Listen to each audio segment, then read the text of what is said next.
What did medieval executioners do in their free time? Hey guys! Tonight, we're going to drift softly back into the Middle Ages, a place that, let's be honest, smells faintly of mud, beer, and existential dread. And as you get comfortable, maybe dim the lights, tuck yourself under your blanket, and take a slow breath, we're going to talk about one of the strangest jobs in medieval Europe. A job that everyone needed, but no one wanted to talk about. The executioner. Because while kings ruled, knights fought, and peasants plowed, someone still had to swing the axe. And oddly enough, that someone had hobbies, a family, and, sometimes, a pet pig. So tonight, we'll follow them, not during their bloody workday, but in those quiet, awkward hours between the beheadings. When the hood came off, and they tried to live a normal life. If that's even possible when your day job involves heads and ropes. Let's start in Germany, around the 15th century, a place where public executions were basically the town's version of weekend entertainment. You didn't have Netflix, or football, or doom scrolling on your phone. You had a man in leather gloves, a very nervous criminal, and an audience with snacks. The executioner, however, was not a celebrity.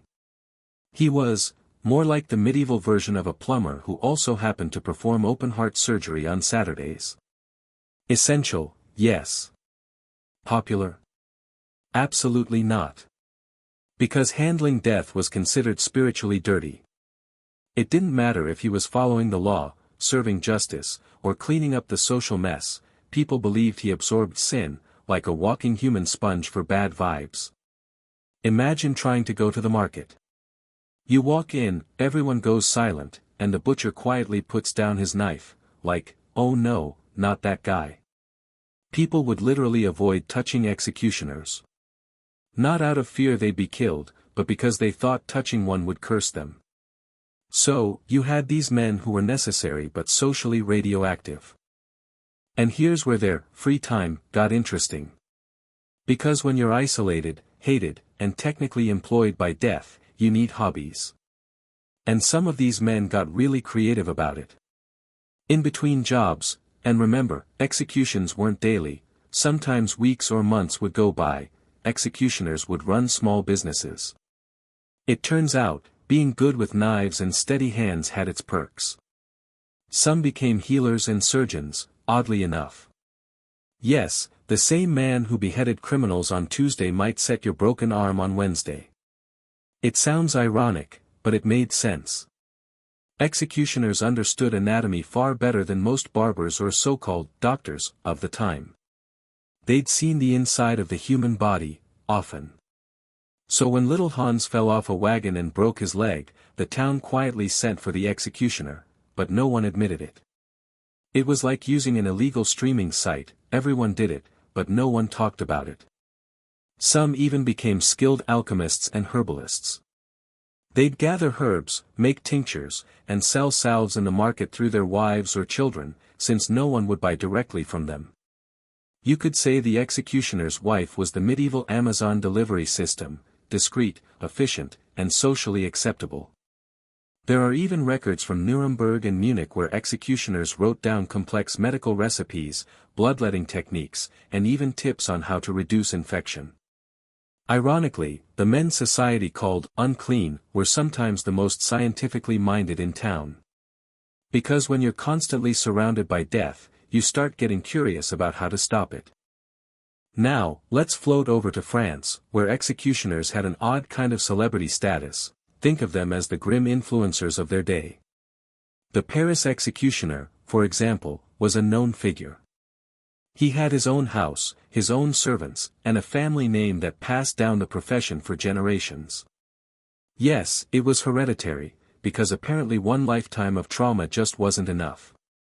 The Sanson family, for instance, served as royal executioners for over 6 generations, right up through the French Revolution. Imagine growing up in that household. Dad's sharpening an axe at the dinner table, mom's talking about laundry, and you're wondering if you're going to decapitate nobles or revolutionaries when you grow up. Talk about legacy pressure. But what about hobbies? The Sansons were known to attend church, though people tended to scoot a few pews away. They kept gardens, owned pets, and even dined with local officials when it was politically convenient. After all, you might not like your executioner, but you definitely wanted to stay on his good side. There are even stories of executioners being surprisingly kind. Some would whisper comforting words to condemned prisoners, offer them brandy before the blade fell, or make sure the cut was clean and swift. Professional pride, you could say. So in their off hours, many of these men were quiet, reserved, almost gentle. Because their work was violent enough, their free time didn't need to be. In the evenings, when towns slept and fires dimmed, the executioner might sit outside his house, away from everyone, and watch the river. He might mend his tools, sharpen blades, or write notes in his journal about anatomy or dreams. A few even kept pets, dogs, cats, pigs, sometimes hawks. Animals didn't judge, after all. They also read.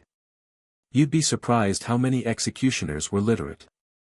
Because their jobs required paperwork, lists of names, execution orders, records. So, many became surprisingly well educated for their class. If you imagine them as brutish thugs, you're missing the point. These were practical men doing unpleasant work in a world that needed them. Let's drift over to England for a moment, where executioners were slightly more public-facing, and occasionally, quite dramatic. Take Jack Ketch, the infamous 17th-century English executioner.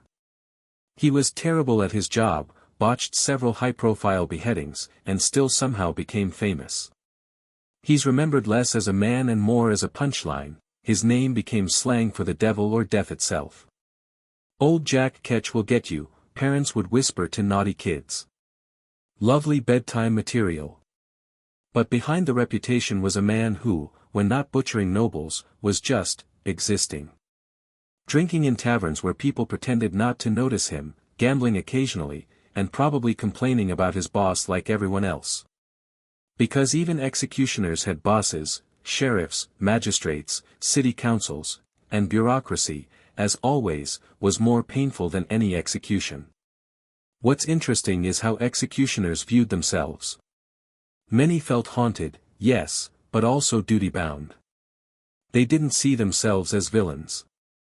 In their eyes, they were keeping order, doing divine work, ensuring the balance between crime and consequence.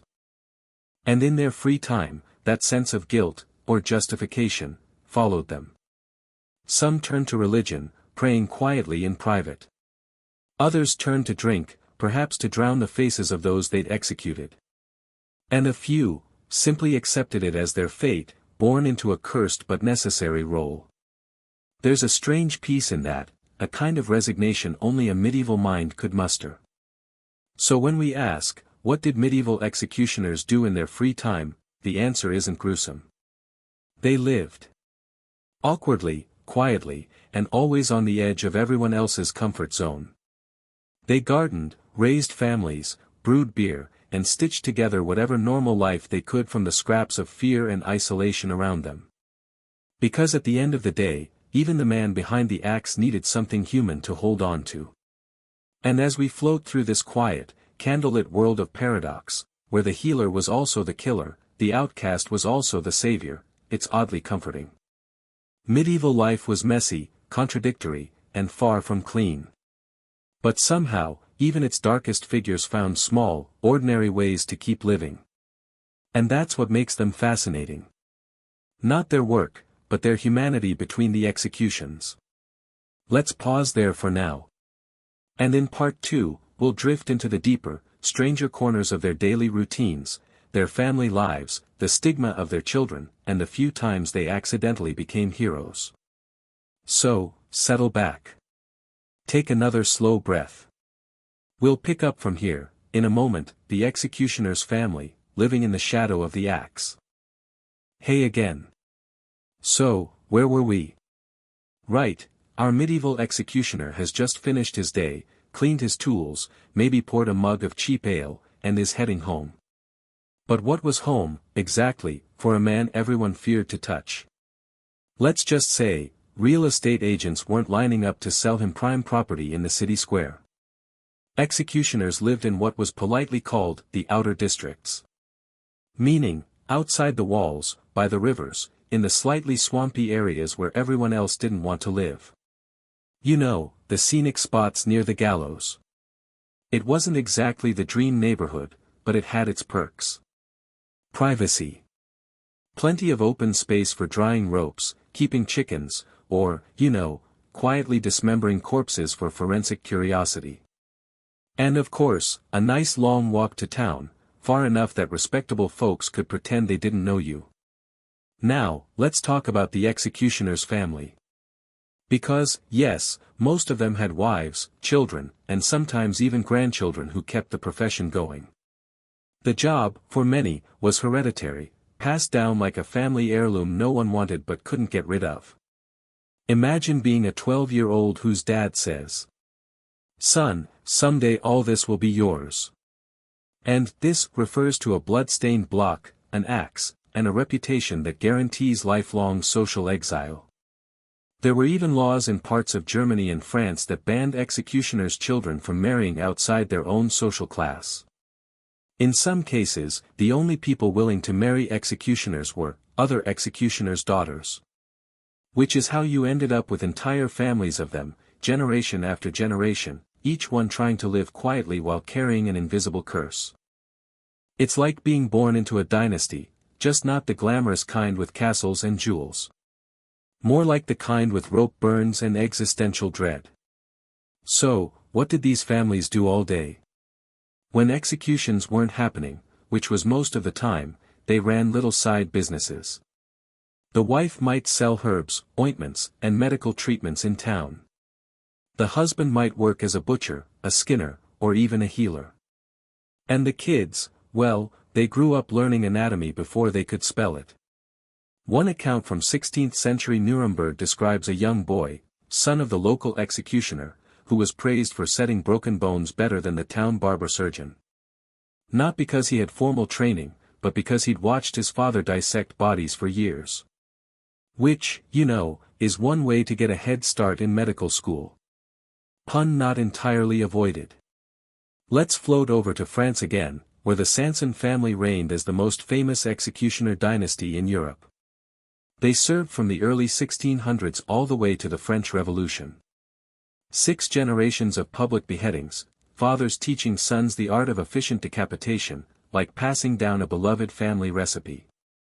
It's strangely poetic, in a bleak, existential way. Charles-Henri Sanson, the most famous of them, executed King Louis XVI himself. Imagine that, your family's job is so established, you end up killing your nation's monarch and getting paid for it. And then, you go home, take off your gloves, and have dinner with your wife and children. Because even executioners had to eat. There's a quiet absurdity in that contrast, the public horror of their job, followed by the domestic stillness of their evenings. The Sansons reportedly played music, read books, and entertained guests, discreetly, of course. They even hosted small gatherings where intellectuals and nobles would show up, pretending they weren't being served wine by the man who might one day chop off their heads. People are funny though. Let's drift now to Germany, where the Meisters and Franzen families worked as executioners for centuries. These men were sometimes officially titled Meister Hans, which sounds fancy, until you realize it basically means master of death. But the families behind them tried to be as normal as possible. They baptized their children, sent them to school, and even tried to get them into other professions, law, clergy, trade, though that rarely worked. Because stigma stuck harder than mud on medieval boots. One story tells of a young executioner's daughter who fell in love with a baker's son. They planned to marry until the town council intervened, not because they were against romance, but because the baker's bread would be considered tainted if he married into a cursed family. The engagement was called off, and the poor girl was sent back to her family's lonely house by the gallows. Romantic comedies were not big in medieval Europe. So, in their isolation, executioner families often built their own small communities. They married among themselves, traded goods, and looked after each other. They had their own unspoken code, quiet respect, shared burden, and a grim sense of humor that probably helped them stay sane. And in their free time, they did surprisingly wholesome things. They brewed beer. They tended gardens. They raised dogs, large ones, often used for guarding or hunting. They attended church at odd hours to avoid the crowds. And sometimes, they even held private dinners with other executioner families, the medieval version of a work reunion, but with fewer LinkedIn posts. Despite their social exile, some of these families became quietly prosperous. Cities often paid executioners very well, danger pay, in a sense. They got free lodging, tax exemptions, and a steady salary. So while the neighbors sneered, they still had better food, cleaner homes, and occasionally, better education for their children. It's one of those delicious historical And when they died, they were usually buried outside the consecrated graveyards. Too dirty for the church, too necessary for the state. A perfect limbo. But not all executioners were trapped in tragedy. Some managed to reinvent themselves, and even gain a little respect. Take Franz Schmidt, the Nuremberg executioner in the late 1500s. He was, by all accounts, a decent man, polite, well-educated, and methodical. He kept a detailed journal of every execution he performed, listing names, crimes, and how many blows it took. It sounds grim, but his notes are oddly clinical, like a scientist's logbook, not a killer's diary. What makes Schmidt fascinating is that, in his free time, he practiced medicine. He healed hundreds of patients in his community, quietly, discreetly, and without judgment. People would sneak to his house at night, knock softly, and ask for treatment. And Schmidt, the man they wouldn't greet on the street, would bandage their wounds. When he finally retired, he petitioned the emperor for official recognition as a healer. And, surprisingly, he got it. He died a respected man, his children free to live normal lives. It's one of those rare cases where compassion managed to scrub away the bloodstains. So yes, executioners and their families did have free time. They just spent it walking a narrow path between guilt and grace. They lived quiet lives, filled with small kindnesses and cautious hopes. And in those spaces, the evenings by the river, the gardens behind the gallows, they carved out their own strange version of peace. It's oddly human, isn't it? Even those who dealt in death were still trying, day by day, to live. Still awake. Barely. Perfect. That's exactly where we want you. Tonight, we drift into the public eye, or rather, the public glare, that followed the medieval executioner everywhere he went. Because while these men lived their lives in the shadow of the gallows, their reputations traveled much further. They were feared, avoided, whispered about, and, oddly enough, sometimes admired. It's a strange social paradox, being despised and indispensable at the same time. Kind of like tax collectors, or middle managers. Let's begin in medieval France, where executioners technically worked for the crown. That meant they held official authority, a seal, a salary, and even certain legal privileges. They were literally officers of justice. But socially, they were treated like walking plagues. You couldn't shake their hand. You couldn't sit next to them at church. You couldn't even share their drinking cup. It was believed that touching an executioner could make you ritually impure. Which made dinner parties awkward.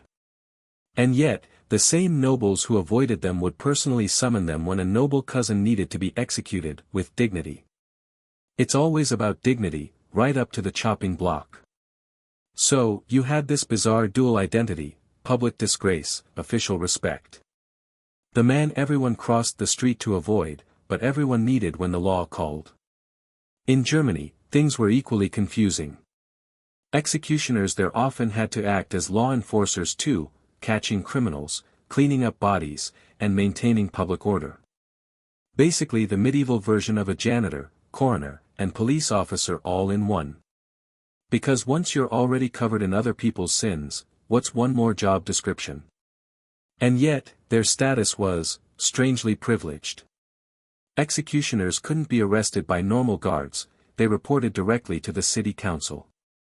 They had guaranteed pay, tax exemptions, and the right to wear weapons. Some even received free food and housing. So while the butcher couldn't enter the town hall, the executioner could. He'd just have to stand near the door, so no one's aura got contaminated. Let's float to England, where executioners sometimes developed unexpected popularity. Take Richard Brandon, the London executioner during the 1600s. He was the man who allegedly executed King Charles I, though, as with most royal scandals, no one wanted to admit it officially. Brandon was paid £30 for the job, which was a small fortune at the time. And afterward? He became something of a folk figure.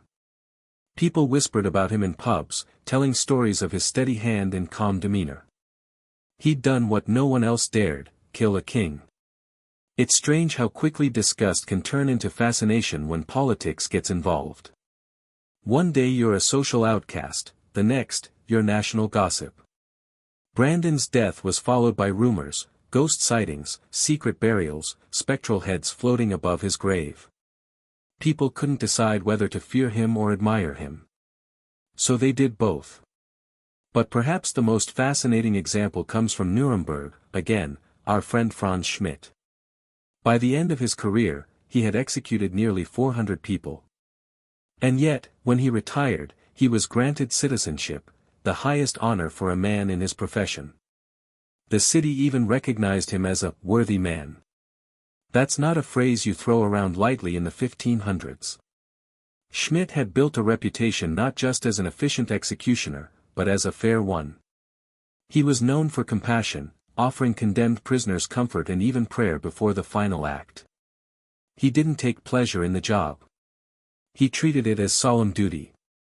And in his spare time, as we mentioned earlier, he healed people. Which made the townsfolk quietly conflicted. They couldn't decide whether to hate him, fear him, or thank him for saving their cousin's leg. That uneasy admiration was the closest thing to acceptance a medieval executioner could get. Of course, it wasn't always that noble.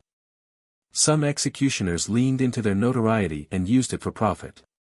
In Italy, a few executioners turned their reputations into small businesses, selling ropes used in hangings or wood chips from the gallows as relics. Yes, gallows souvenirs. Because medieval people would buy anything if it promised protection or luck. A chunk of execution wood was believed to ward off evil spirits. You could hang it in your home, carry it in your pocket, or, for the truly devoted, put it under your pillow. So, while everyone claimed to despise executioners, they were still buying their merch. Early capitalism was weird. Now, here's something even stranger, executioners sometimes acted as peacekeepers.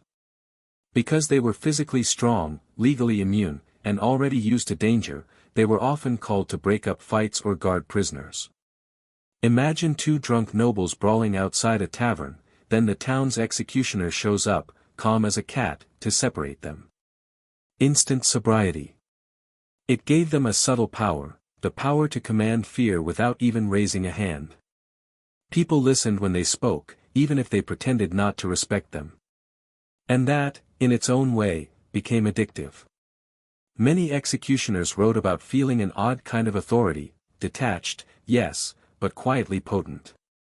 They were the unseen keepers of order. The final word after the judges stopped talking. Not kings, not knights, but something in between. The necessary shadow of the law. Let's drift to Paris again, where the executioner's role reached its theatrical peak. Let's drift to Paris again, where the executioner's role reached its theatrical peak. Executions there were practically festivals. Vendors sold pastries and drinks. Children sat on shoulders. People made bets on how many blows it would take. A truly wholesome family outing. The Paris executioner, therefore, had stage presence. He was part performer, part priest, part butcher. And after the spectacle was over, he'd bow slightly, wipe his blade, and retreat behind the curtain, or, more accurately, the scaffold. People might have booed, or cheered, or just stared, but they never forgot his face. Some became minor celebrities. The crowd hated them, but they also trusted them to deliver justice cleanly. Like actors typecast in one gruesome role forever. And when the crowd dispersed, the executioner would pack up his tools and quietly vanish into the alleys of Paris, invisible again until the next show. Ironically, despite being shunned, many executioners were deeply religious. They saw themselves as servants of divine justice, instruments of God's law, however unpleasant. Before each execution, some prayed silently, asking forgiveness not for themselves, but for the condemned. Others wore small crosses beneath their robes or kept relics on their belts, as if to balance out the spiritual grime of their work. It's an oddly touching image, the man with blood on his hands, whispering prayers for the soul he's about to send away. That quiet contradiction was their constant companion. Sin and salvation, disgust and necessity, fear and fascination. And occasionally, the public's opinion flipped entirely. When plague or riot struck, executioners often became heroes. They were used to danger, immune to squeamishness, and already lived outside the walls, perfect for handling dead bodies or cleaning infected areas. During the Black Death, city councils in Germany and France paid executioners extra to collect corpses, disinfect houses, and bury victims. In some places, they were the only ones willing to enter infected homes. Suddenly, the man no one wanted to touch became the man who saved the city. But when the plague passed, people went right back to avoiding him. Human gratitude has a short shelf life. So, between all this fear, fascination, and fleeting respect, executioners lived in a kind of suspended state, half ghost, half citizen. They were seen, used, and forgotten in cycles, like instruments taken out of a dusty cupboard whenever justice needed tuning. And in their free time, they simply existed. Drinking quietly, mending clothes, feeding chickens, or teaching their children the trade they'd one day inherit. The axe would rest against the wall. The fire would crackle softly. And for a few hours, before dawn's work began, they could pretend to be ordinary people.